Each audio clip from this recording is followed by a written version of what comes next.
Good afternoon, everyone, and a very warm welcome for the first part of the 2025 TMA Live programme. Lovely to have you with us today. I am not going to take too much of your time because we've got a lot to talk about. So just a couple of housekeeping rules, guidelines. I'm going to turn over to Greg to take you through those and introduce the panel. Hello, everybody. Nice to see you for, as you said, the first session of a module of three modules that will be actually on this topic about the housekeeping things. So just to let you know, I mean, I'm TMA board member in Switzerland. I'm also the co-chair of the conference and sponsorship committee. And we hand over all these sessions with plenty of speakers that will be introduced to you. About housekeeping things, just make sure that you are muted with your mobile or microphone. You can use actually the chat, which is actually very important if you'd like to put some questions. And obviously, this session is recorded for our internal purposes and also for relecture after if you'd like to get the link. We'll have actually an introduction from actually a moderator, Christian, and then also some speeches by the different speakers, and then move to actually breakout rooms for further discussions. Obviously, everything that will be discussed today is according to the House, actually is confidential. You cannot take it as something which is granted, but we really think that most of the people will talk freely about that. About actually the next sessions, I'd like to inform you about a couple of things. So this one is the first session. The second one will be in Milan, and we'll talk about that. And the third one is very much our annual and European conference that will be held in Paris. The one, so it's a slide before, just Helen. This, the big one before, yeah. Yeah, exactly. This one is actually our annual conference on 2 days, and we'll talk also with some very important people about luxury goods and retail. So this is also something where you can subscribe to. And for that, just go to our website, turnaround.org or tmaeurope.org. Also, just as a second session, we have, as I said, Milan. Milan will be actually a 2-day program also. The first part is at Savini in Milan, which is a very well-known restaurant. And there will be also people introducing a couple of themes about luxury goods, consumer goods and luxury. And also we will have actually the possibility to visit one of our one supplier in that sector in Bergamo and be part of also a turbocharge workshop at the University of Bergamo. If you'd like to attend, as I said, either you have actually here the email of Helen, but feel free just also to go on our website.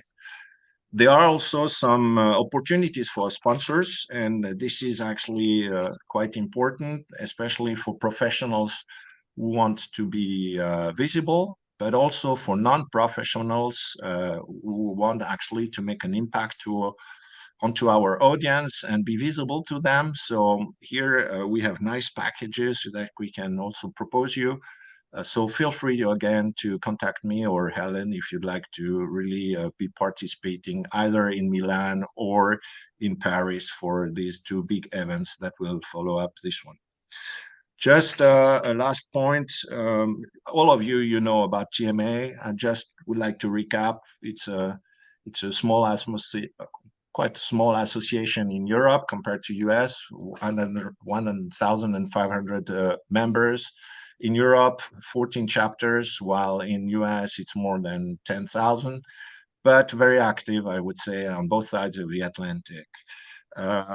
mainly professionals, bankers, but advisors, but also people like lawyers and consultants. So a very large diversity of people, and that's also what we'll see today in our discussions and in this workshop. Finally, just to introduce this topic, it's, I think, the best moment to talk about it. There are a lot of things coming. You see, for example, tariffs, which might be a matter. You see China, the sales consumption is diminishing, which has an impact. You see also the France, for example, French made being attacked either by taxes in France or even also by delocalization or relocating in US. So a lot of different things, as well as political and geographical uncertainties that might impact actually this industry. So that's the reason I think we're gonna have a great workshop. I just like not to take too much time now to thank actually the two Helens who have actually organized this workshop for the logistics. Also Tyron Kortman, who is our president of the TMA Europe organization.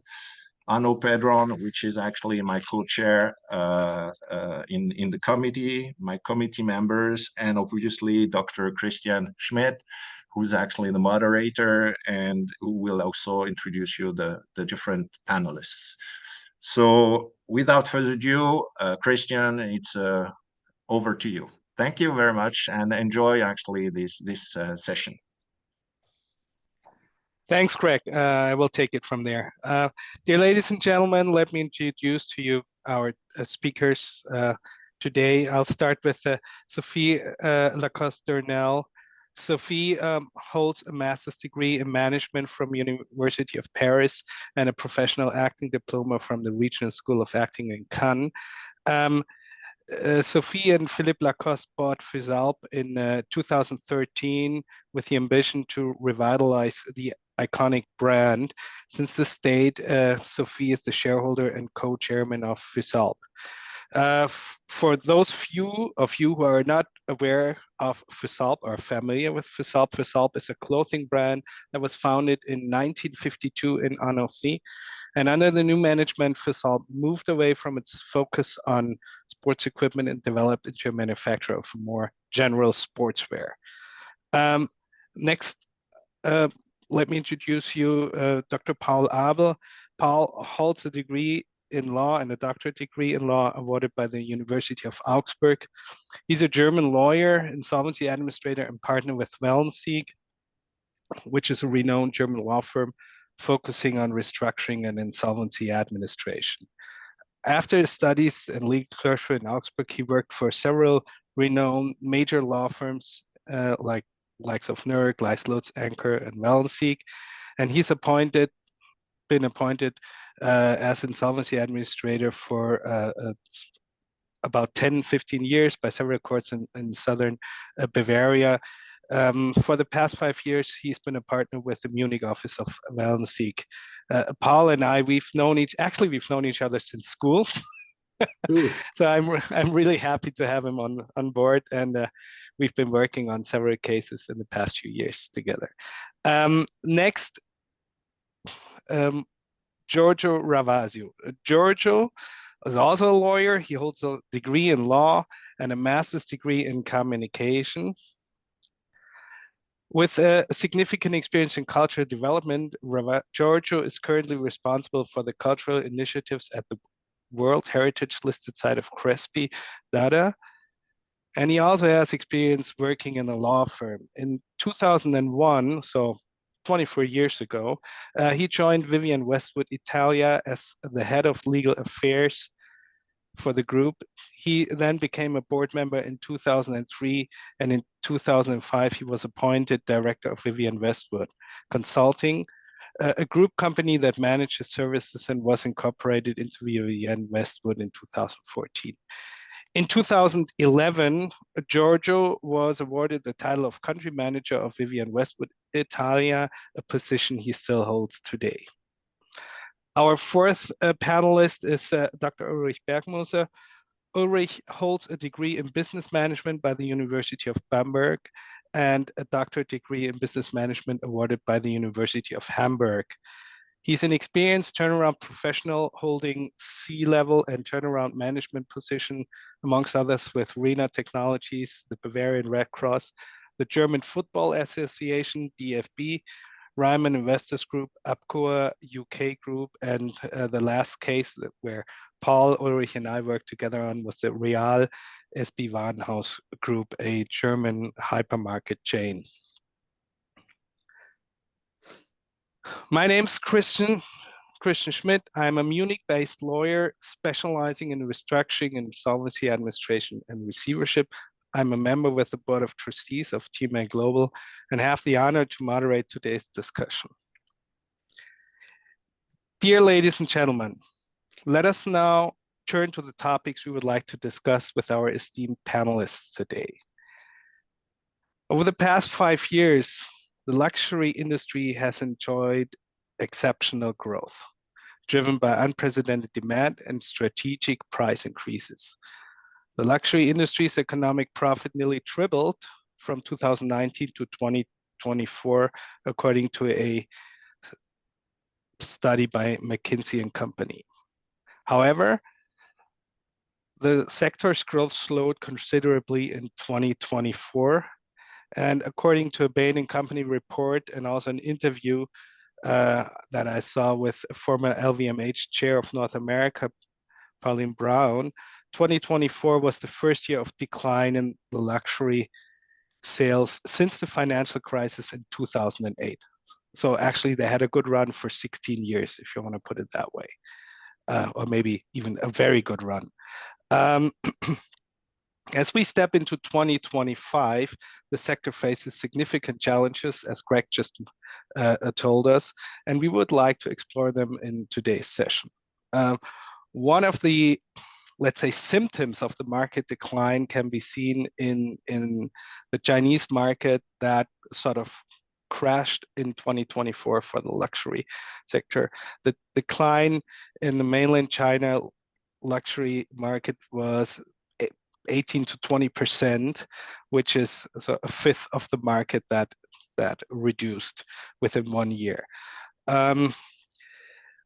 Within the luxury sector, areas that are hit the most are, from what I've gathered, the jewelry and the watches sector, but also the clothing sector. Just one anecdote, and for the preparation for this webinar today, we've reached out to certain professionals from the watches sector, and they all declined to participate in a webinar on luxury goods in crisis, as they apparently face a very dire situation and they don't want to appear in public with that topic at the moment. I was told that a major portion of personnel is already on short-time work. So before we discuss these issues, I would like to focus on another topic that luxury retail and actually all fashion and retail companies need to address, regardless of the current economic crisis, and that is the question of sustainability. In preparation for this webinar today, I've watched an interview with François-Henri Pinault, the chairman and CEO of the French luxury group Kering, that holds such renowned brands as Gucci, Yves Saint Laurent, and so on. And he talked about the group's commitment to sustainability from when he took over the business from his father in the early 2000s. And in this interview, he mentioned a so-called fashion pact. A fashion pact, a pact that was signed in 2019 by over 30 global fashion and textile companies. And Sophie, it is my understanding that you at FISALP also are a member or participant in this fashion pact, that you've signed this fashion pact. And from our prep call to the webinar, I gathered that sustainability plays a major role in your everyday business. Could you please give us a quick insight into how you at FISALP deal with this issue? Of course, thank you very much, Christian. Hi to everybody today. I'm very happy and pleased to be able to speak towards all of you. Very honored. Thank you for inviting me. Yeah, sustainability is very, very important in our business now. It's really, I would say, very central. Um, and we have signed the Fashion Pact 4 years ago. So we're really part of this project. We speak a lot about eco-conception, of course, in our subjects, but for us, as we're doing very, very technical garments, the main issue for me, of course, is to improve the processes, to improve the fabrics, to make them to reduce the impact, but also to have very lifelong lasting products, you know. I think it's very difficult because you can jump on fake good ideas and misunderstand what are the main problems of what are the main issues really on production. So for us, the most important thing is to have some very, very high qualitative and very long lasting products. We do have a repair for life program so that you can repair your jacket in 20 years or in 15 years or whatever. You can always still go on and wear it. So that's something very, very important. I know that with the crisis that's happening now, we are a very small company, so we keep on growing. But with all the crisis that is going to happen, these topics might be put on the side.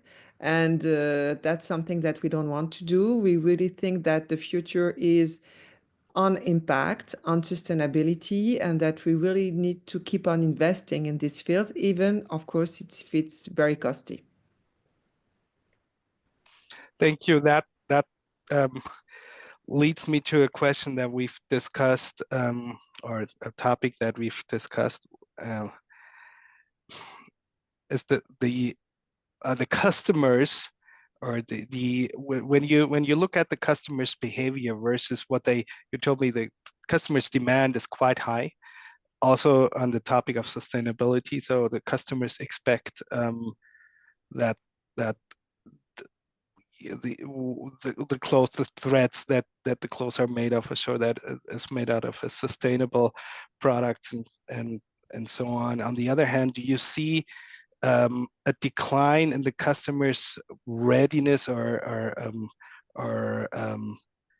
availability to pay the premium, so to say, that you will have to pay for a eco-friendly clothing?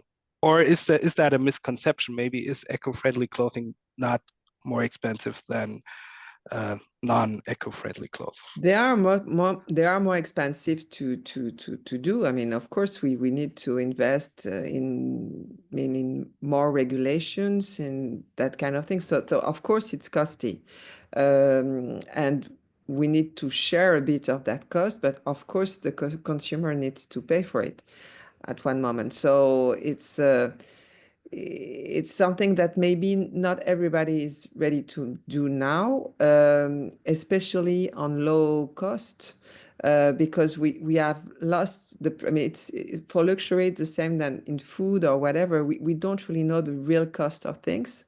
So we need to explain to the consumer why it is so costly and why they need to invest in, I mean, they need to buy less but better quality, or it's we eat less meat but better. I mean, it's the same kind of process. But of course, I'm not sure that for us the premium of eco-conception is something that they're really ready to pay for. But I think there's no way out anyway.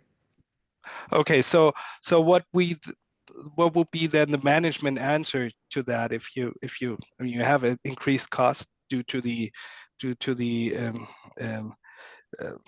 investments that you make. On the other hand, the customers are not willing to pay the premium. So what is what... You need to find a way to reduce cost on other things and need to simplify the processes, or well, it's not on quality, of course, not for us. If you do luxury items, you cannot reduce on quality, but you need to find ways to make it clever. So of course there will be a small rise in price, but not, I mean, it has to be balanced. We cannot just, I mean, we've seen that. I think the crisis in luxury is also because of the prices that have reached, I mean, so high points. When you see the products in the last 5 to 6 years, the prices have raised so much, and I think it was a bit too much, of course, and so we have to be more balanced in the way we do. I understand.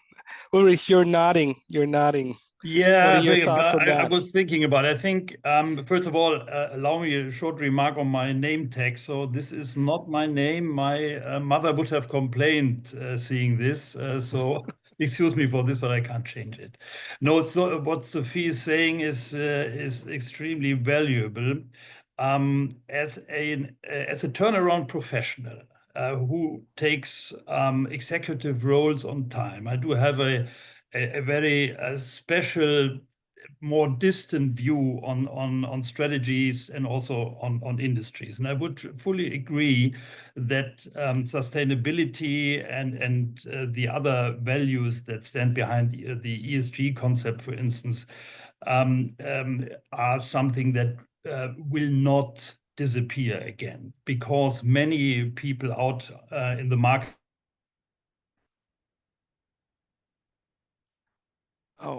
eco-sensible that you have to deal with this. On the other hand, what I'm more critical about is converting this into a kind of faith, and I'm going to tell you why. First of all, trends can, as we all know, can change over the time, and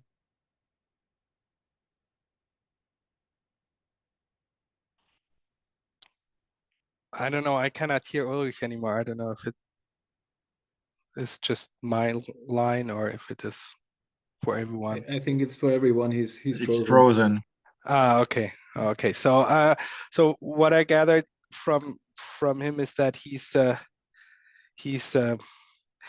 critical about the in let's say, while a company is in a crisis. You're back, Ulrich. I don't know what happened because I do have full internet access. And can you hear me again? Yes, we can hear again. Okay. So normally, when because I'm currently in the US, in Washington DC, and normally wherever I go outside Germany, the internet is better than in my homeland. So I would be surprised if it would be the other way around this time. Getting back to my point, I think that in times of an economic crisis, we need to factor in, and the management has to factor in, that you have sometimes conflicting trends. And I would like to mention one. So first of all, the demand potential in certain segments of the luxury markets is decreasing. That has something to do with personal situations. And as I just mentioned, that I'm doing that I'm participating out of the US, I can tell you, and I've been talking to many people here, the wind of change is blowing in respect to the regulatory environments. So I would not say that the CSDDD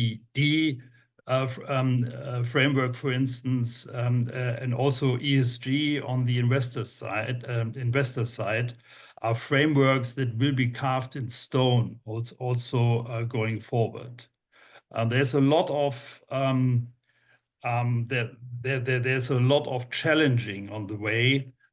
These frameworks are being seen more critical, and this is why, coming to a preliminary conclusion on that, why I do certainly believe that you must, as an executive and strategist, also not oversee the major trends in the markets. You need to understand your customers, and you need to realize that they have become extremely sustainability sensitive. That's a matter of fact, and that must be converted and translated into concrete strategies, product strategies, segmental strategies, and so forth.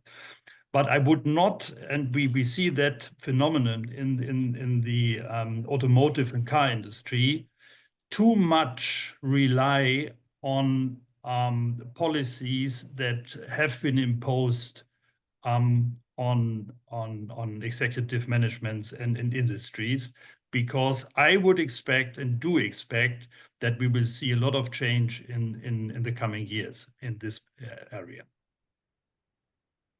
So this is quite interesting. So we have this let's say the fashion pact that was actually, I think it was initiated by Emmanuel Macron, but it's not a law. It was a pact that was signed by the companies.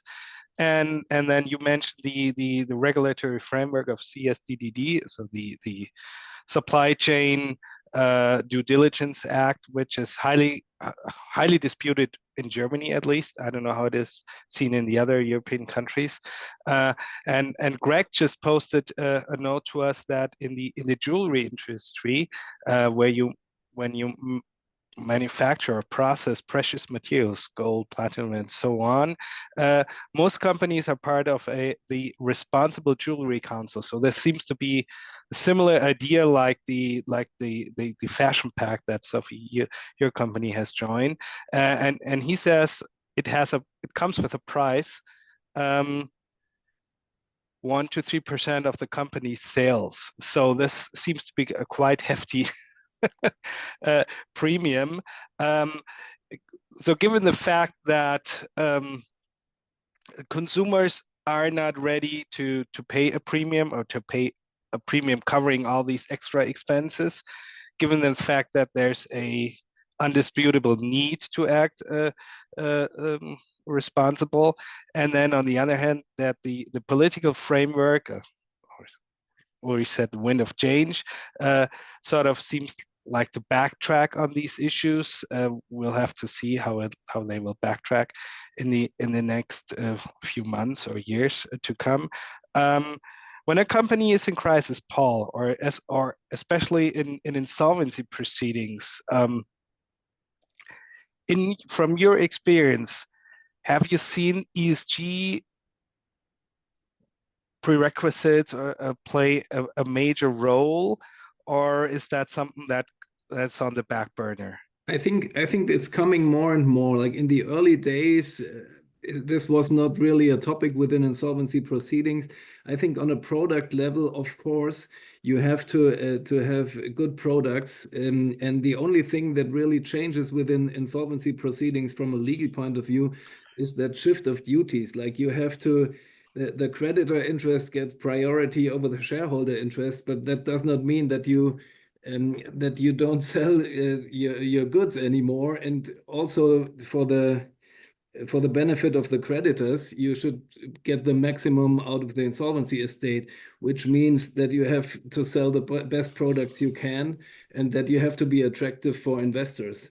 And if you don't take into account the ESG measures, you will lose on both sides. Therefore, I think it's important. And of course, you have a certain, you have some reductions by the budget you have. In insolvency proceedings, you don't have a large budget. So you have to take into account what is necessary and where do you have to cut other costs than, like, maybe a little similar as Sophie said it with the situation before. Like if you have to spend money here, the budget is kind of low or has its borders. Then you have, but you have to take these things into account, and you always have also to think within certain time periods. Maybe insolvency proceedings and the continuation of business within insolvency proceedings might take half a year or so, and after that half a year the M&A process will be done and you will have a new investor, a new owner.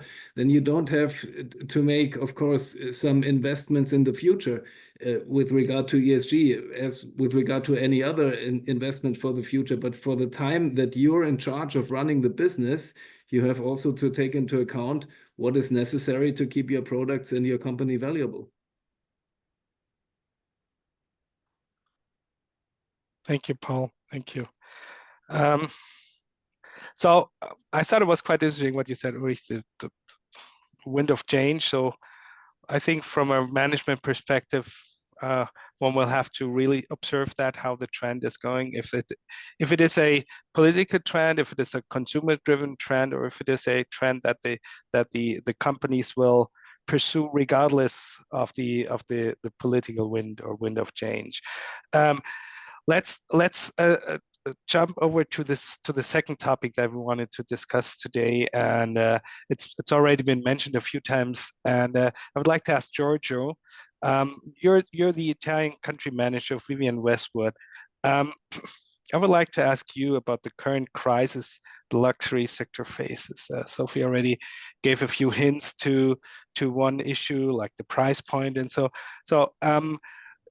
In the beginning of this program today, we saw that the Chinese market has been crashing.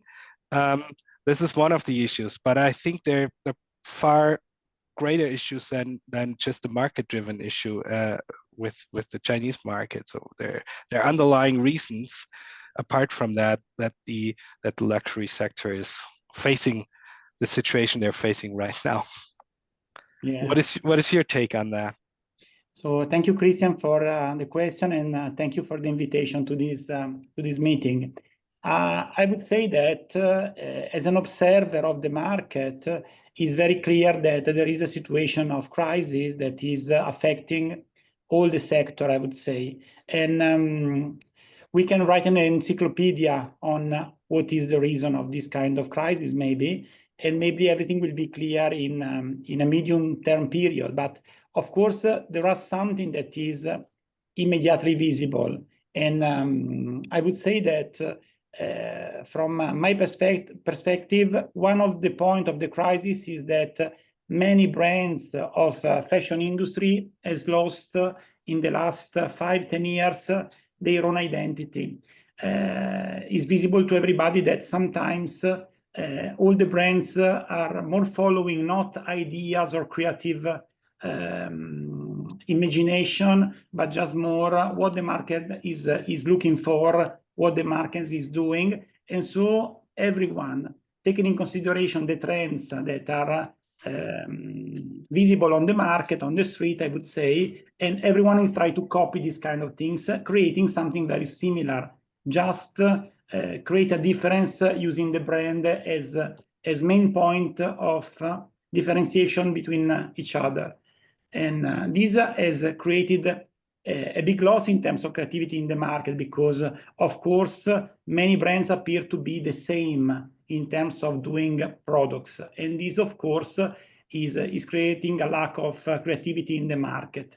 And for this reason, at the end, customers probably are asking why they have to pay so much for something that is very similar to a mass market product sometimes. On the other end, it's visible to everybody that the pricing, but is something that already Sophia said a few minutes ago, the pricing are quite detached now from the value of the product. Of course, products are quite similar to the products of 10 years ago. Sometimes they even look worse. They are not even like 10 years ago in terms of fabrics or materials or appealing. And in some way, the prices are completely reach an high-end line that is not for everyone, of course. And in this way, the value of the products is completely detached sometimes from the value on the retail price of the perception of the customer. And this is creating a lot of differences in terms of turnover, because the middle class cannot even reach the aspirational products to be buy in certain kind of brands. And this is creating, we call crisis, but at the end, I even don't know if we can call crisis, because we have seen that in the last 10 years, some brands has reached 50, 100% of increase year per year. So nowadays we are facing a -20, -30, or -40 that of course could be creating panic in the management. But at the end, considering 5 years ago, probably they are doing 2 times more, 3 times more than 5 years ago. So is a crisis that I don't say that is temporary, because now there is a lot of problems in changing the way the brands are doing products, because of course the new regulation, many kind of activities has increased, of course, the prices, because I create complexity in managing the supply chain. On the other hand, it's easy to increase prices, but it's not easy to decrease prices on the market, because you can create a very bad perception in customers. So I would say that in 2025, 2026, we can see a very interesting activity on the market, because I know that many brands are suffering. Many, of course, big brands, because when you do a small turnover, to do 10% less is not a problem, because we are talking about nothing.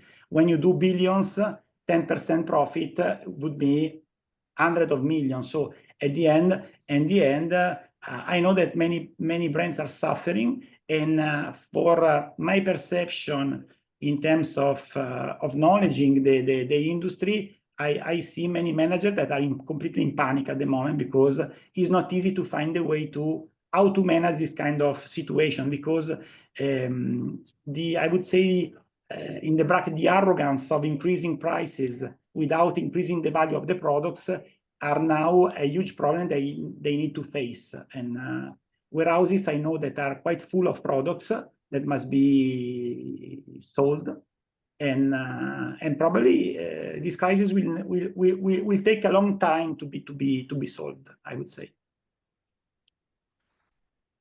So what would be the and I don't know who would like to answer it, but then what would be some strategic and also operational answers that management can give? So lowering the prices, we just heard, is not an option, because you would sort of hit the customer in the head, because they will ask you, why did I have to pay $8,000, $10,000 for that bag, and now you can get it for $6,000 or so.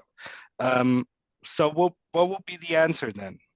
So if I knew the answer, probably I will be millionaire. Oh, okay. But of course, I would say that is a question of approach. I would say many brands are trying to make exclusivity product for the mass market. So they are trying to increase turnover, products to be sold. And what Sophie said at the beginning is one of the mantra of Vivienne Westwood, for example, that is buy less, choose better, make it last. That means that fashion is quite an unsustainable industry, because of course we have season. Every season you need to change. You are trying to create sales on desire. You are trying to create desire in people and to create consumption. So the reason why is to try to do for of course is not the reason why for everybody, and there is no recipe for everybody, but from our perception, Vivienne Westwood, that was even an activist in social issue, in ecological matters, has tried to decrease production to create a seasonless products in order to create something that can be durable and be outside of the trends. That means that sometimes we didn't reach the trends because we were out of the trends. Sometimes we are in, but at the end is a question of keeping the company in a market that are quite solid and consistent. Because of course, whenever you want to reach some targets that are not yours, this kind of target can be temporary, and so at the end you need to face the possibility that this kind of market change, and then you can of course have 100% more of increase for 1, 2, 3 years, but then of course you can be in an open seaside, in an open sea, in an ocean in which you can also have at 100% decrease in some time. So it's a just question of balance, and try to understand that the increase must be not the priority ever. Must be one of the priority, but not only the only one. So Sophie, how are you dealing with that? Did you check up at Fusab? Did you check up the prices as well, or did you keep your prices consistent? I mean, we made a quiet evolution. Of course, I mean the cost prices have risen, so we needed to impact it on our price, but we keep our margin where it is, in fact, so that we're not going to have marketing cost for, I don't know how much. I mean, we try to keep it authentic. Really, it's about authenticity, and so that you have a good value. Of course, our products are costly. It's very, very high quality. So I'm not going to say that everybody can buy it, but still, it is an investment so that you can keep it for a long time, and so that we respect our customers, so that the price, it's understandable. You understand when you see our very, very beautiful jackets. I mean, the very high priced ones. When you touch it, when you wear it, you say, "Wow, it's an incredible product," and then you can pay for it. If you buy $1,000 for a T-shirt, then it's less understandable. And so that's how you respect people, and also how you adapt yourself. The rise in the luxury business has really been made on China. I mean, in the market, I mean, Asia was very, very big, and the consumer behaviors have changed a lot in the last year. In China, especially, we're not in China ourselves, but for the big brands and the big groups, of course, it has been very, very impactful. So I think the whole market has to adapt itself, and to be more authentic with the long-term view. Because of course, if the same bag in 5 years has doubled its price, then the consumer is lost.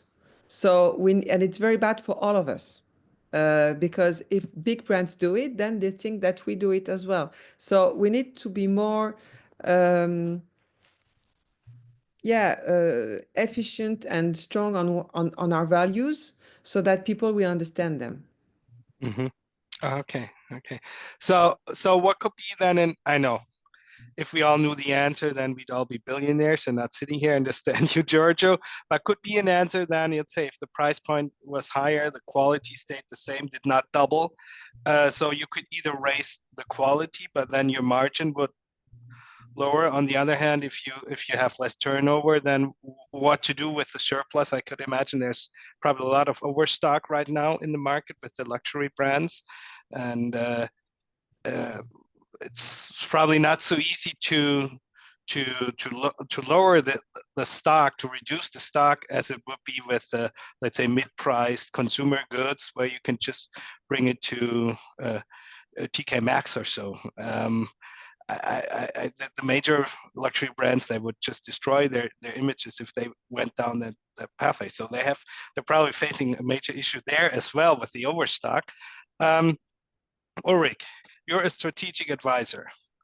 Let's say, I don't know, LVMH, I don't know, Hermes is doing good, but I think LVMH is having problems. So they call you up tomorrow and they ask you for strategic advice. Given what you've heard now, what would you be your first initial reaction? Yeah, my initial reaction would be, it's an honor working for you, and let's be optimistic. I mean, as long as you believe in yourself, nothing is lost, even in critical situations. But whenever I come in a new organization which is in a challenging, operating in a challenging environment, I first of all tried to listen a lot. Not to tell them what I think I know, more that I listen and really understand the existing business model. And the most important dimension out of 4 dimensions is the market dimension. And this has, when it comes to luxury brands and the businesses behind, I think the customer is absolutely crucial. You need to understand the customers, and to make that more concrete, I think the behavior of the Generation Z guys and girls is recognizably different to what we know from people from other generations. So you need to understand their preferences in detail. You then need to understand the major trends. And as I understand, luxury consumer goods business has also something to do with being innovative and being the one who are the trendsetters, which is then also expressed in new products, new ideas, new promotion campaigns, and so forth. What is for sure not good enough, that a turnaround executive comes in and is just doing the boring cost-cutting stuff. That's not good enough. You need to think about strategy. You need to challenge the existing situation, and of course also ask critical situations. So before I come to the other three dimensions, so we already touched the market dimension. Let me say one thing. The most important thing in dynamic situations is that you are getting your people, your teams behind you, that you have the support of well-motivated team members who can work in an environment and in a culture where they could express freely what they think, and also put critical views on the table, and that you encourage them using their brains. I think that's absolutely key. It's a soft factor, but the older I'm getting, the more I can say, at least for my part, the soft factors are the hard ones. So that you need to work with the people. So the other three dimensions shortly, financials, of course. I have to mention the financials as well, and we touched them already a bit when we talked about price tags, and when we were talking about sustainability, because sustainability must not be misused as an argument for prolonging an inefficient organization. That's not right. So there must be a justification which does not come from the area of regulation or just benefiting from former brand characteristic. That's not, in my view, that's not good enough.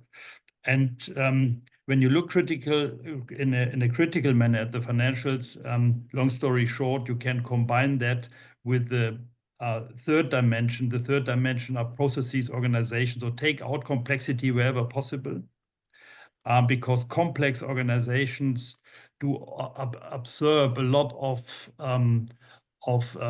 innovative potential, innovation potential, and also money. And the most important dimension is indeed the people dimension.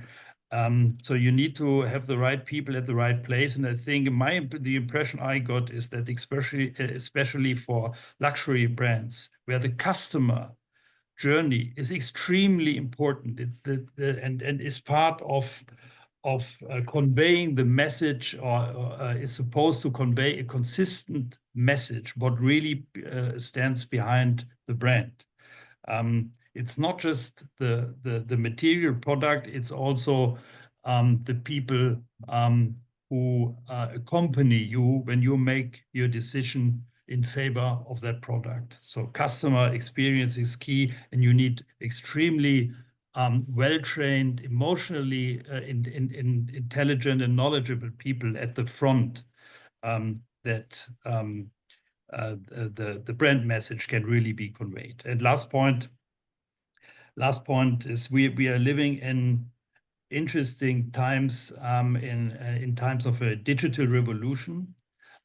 So at the end, when it comes to communication channels and distribution channels, I see that more and more the distribution channels are being melted together to a hybrid way of communicating with potential customers, and that also has to be factored in.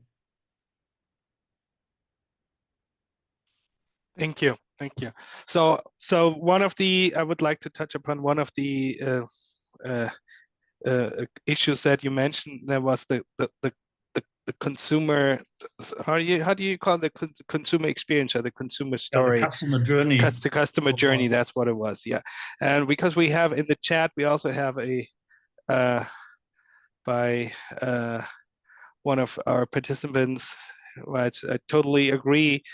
This is the reason why at Deloitte Management, we are more and more asked to involve interim managers to improve customer experience or build a clienteling approach. So customer experience, and Georgia, you've told us that that one of or some of the luxury brands are also shifting their focus away from the being purely product driven to other venues of doing business, like having branded beach bars or hotels or so. So we're asking about strategic answers. Can that be a? I mean, how many cups of coffees do you have to sell in order to just weigh up one bag that you sold? What is the reasoning behind that approach? Yeah. It all depends from the price of the coffee, I would say. So of course, it's not something new. This kind of trend is not something new. Cup of champagne, yeah. Yeah, and it's something that is already happening since some years. I would say that what Ulrich has said is very important, because the importance not to be trendsetter and not a trend watcher or a trend follower. That's a point that is important. But I would say that one of the solutions that could be managed by the brands or the fashion industry is to create to move from being just product driven to something that is more connected to the lifestyle driven. So is more connected to do something to stretch the brand identity to something else, and to try to create experience in terms of making the possibility to create experience to the customer. That is something that the market is following, because at the end, if we check as observer the trends in the expenditure value of the people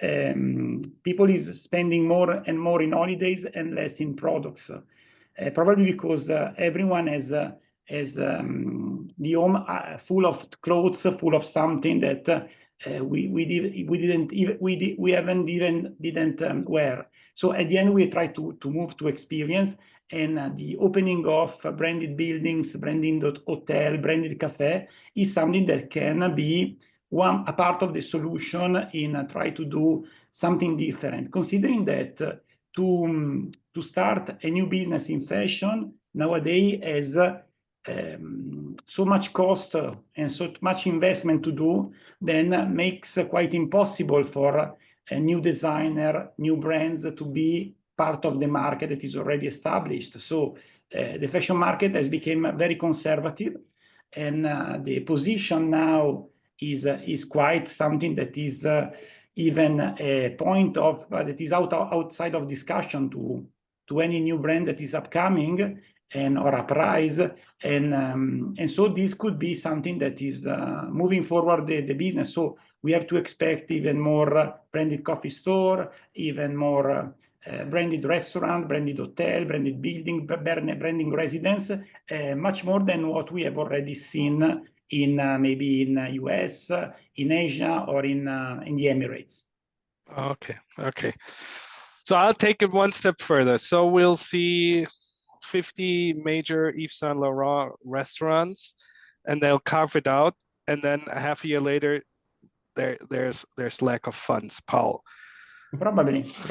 Then they call you up. I would say that the value of the brand, if it's something made properly, is even not diluted, but it could be even helped by this kind of situation. Could that? I'm putting out a thesis, and that's something that when we restructured Escada in 2009, so that was ancient times ago. Then CEO Bruno Seltzer, he said, brand image or luxury and insolvency, they don't fit together. And I understand, Giorgio, your thesis is different. And Paul, what would be your answer as an insolvency practitioner then? Well, I would say the answer is you have to. It's a challenge to keep a brand alive within insolvency proceedings. It's in any way a challenge. It's not something that happens by itself.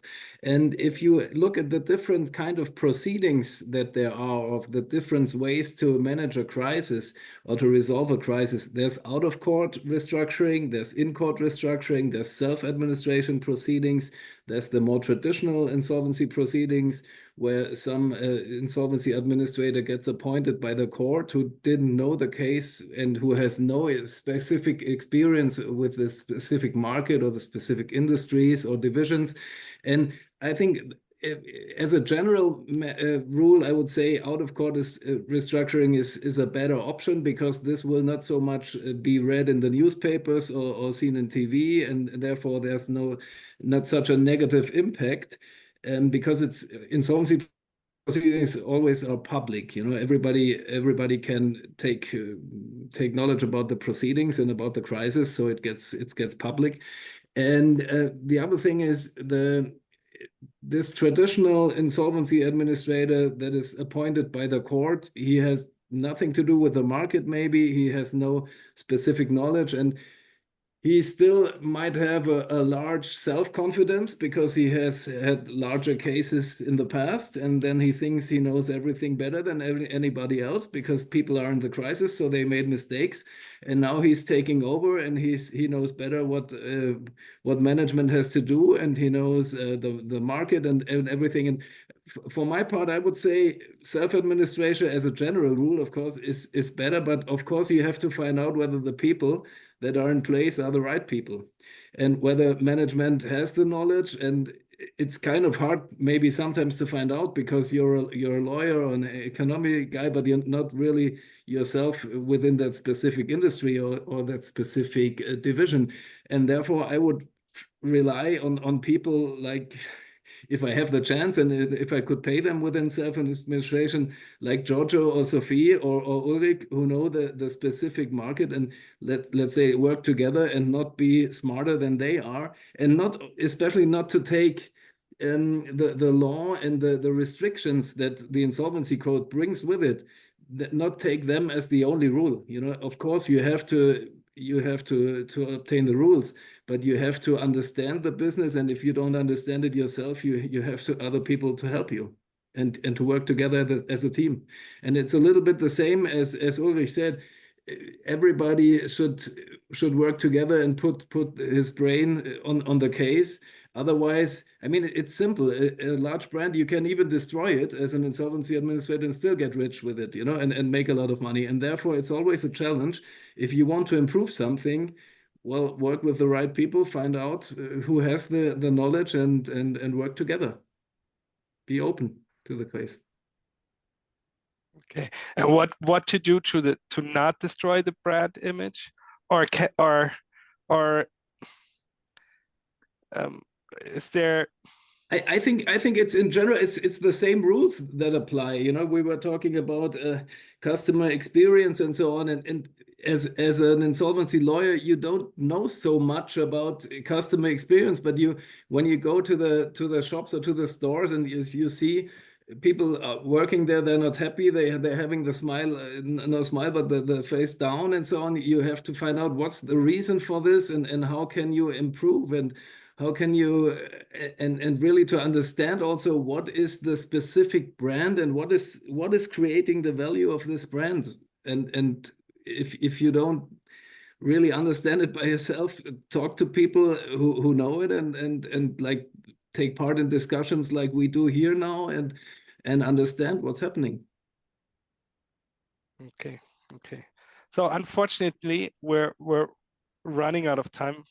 We're hitting 5 p.m. already. I mean, I could go on for hours, and I hope you could too. And it was really, really fun talking to you. Very interesting. I understand. So I would like to say thank you to all of you for participating in that panel, and I hope to see you in Milan if possible. And I understand that we also have some breakout rooms after this panel. I don't know how that works on a technical side, but the idea is, as a TMA is a organization to bring professionals together and to discuss topics within different industries. So I would like to invite everyone to participate in the breakout rooms, and I would like to hand over to Helen again so she can explain it better to us. And I would like to say thank you for everyone. I enjoyed it very much. It was a great experience, and I hope to see you all soon again, the latest in Milano. Thank you. Thank you, Christian, and thank you to our fantastic panel and to all of you for participating. We've been picking up some comments in the chat as well. If you would like to stay with us, and we would love it if you did, I'm going to split you off very randomly into 4 breakout rooms. So we'll give you as long as you want in there. I'll pop in about 15 minutes to see how you're getting on, but we won't come back into this room. So we're going to say thank you and goodbye, and we hope to see you in Milan, and if not there, then in Paris. So thanks for joining us, and take care. Thank you. Bye.